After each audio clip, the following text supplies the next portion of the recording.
Guys, இந்த உலகத்துல நம்ம வாழ்றதுக்கு அன்றாடம் ஆகாரம் நமக்கு எவ்வளவு முக்கியமோ இதே மாதிரி நம்முடைய ஆவிக்குரிய வாழ்க்கையில நம்முடைய உள்ளான மனுஷன் பலன் கொள்ள 2 விதமான ஆகாரம் அனுதினம் நமக்கு அவசியம். அந்த 2 குறித்த நம்ம பார்க்க போறோம். முதலாவது நமக்கு எதுக்கு என்ன அவசியம் அப்படின்னா, முதலாவது ஜெபம் ரொம்ப அவசியம்.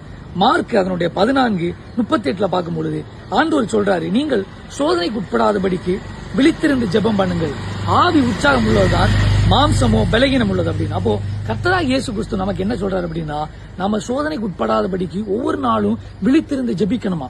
அப்படி ஜெபிக்காவிட்டா பிசாசு கொண்டிருக்கக்கூடிய சோதனையை நம்மளால ஜெயிக்க முடியாது. ஏன் அப்படின்னா, ஆவி உற்சாகம் உள்ளதான், ஆனா மாம்சம் பலகீனம் உள்ளது. ஆவியில நம்ம ஜெபிக்கணும் அப்படி எல்லாம் வாஞ்ச இருக்கணும் இருக்கும், ஆனா நம்ம மாம்சத்துல நிறைய பலகீனங்கள் வரும், அதனால நம்மளால வளர முடியாது. அப்போ அன்றாட ஜெபம் நமக்குள்ள இருக்கும் பொழுதுதான், ஆண்டவரோட அந்த ஐக்கியம் இருக்கும் பொழுதுதான் நம்ம பிசாசு கொண்டிருக்கக்கூடிய எல்லா சோதனைகளும் நம்மளால ஜெயிக்க முடியும்.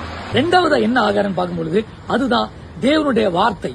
அப்போ மத்தேயு அதனுடைய 4வது அதிகாரம் 4 ஆண்டவர் இப்படி சொல்றாரு, மனுஷன் அப்பத்தினாலே மாத்திரமல்ல தேவனுடைய வாயிலிருந்து புறப்படுகிற ஒவ்வொரு வார்த்தையினாலும் பிழைப்பான் எழுதியிருக்கிறது அப்படின்னு. அப்போ தேவனுடைய வார்த்தை வந்துட்டு அது இருபுறமும் கருக்குள்ள பட்டயம், அது பிசாசுடைய ராஜ்யத்தை முறியடிக்கக்கூடிய ஒரு நல்ல ஆயுதமா இருக்கு. அப்படின்னால ஒரு மனுஷன் எவ்வளவு தூரம் தேவனுடைய வார்த்தையை உட்கொள்கிறானோ அவ்வளவு தூரத்துக்கு அவனுடைய உள்ளான மனுஷன் பலன் கொண்டிருப்பான். அப்போ அனுதினமும் நம்ம எப்படி ஆகாரத்தை எடுத்துக்கொள்கிறோம், அதே மாதிரி தேவனுடைய வார்த்தையை நம்ம கன்சியூம் பண்ணும்போதுதான் நம்முடைய இம்யூனிட்டி பவர் ஜாஸ்தி ஆகும். அப்பதான் பிசாசு கொண்டிருக்கக்கூடிய எல்லா சோதனைகளையும் நம்மளால ஏற்ற சமயத்துல கரெக்டா நம்மளால ஜெயிக்க முடியும். ஓகேவா? இப்ப இந்தியில இருந்து ஒரு தீர்மானம் எடுங்க, டெய்லி நம்ம 3 வேளை சாப்பிடுறது மாதிரி தானியேல், ஈசாக்கு எல்லாம் 3 வேளை கரெக்டா ஜெபிச்சாங்க. அதே மாதிரி நம்ம ஜெபம், வேத வாசிப்பு இதை டெய்லி இன்றியமையாத ஒரு காரியமா மாற்றுங்க.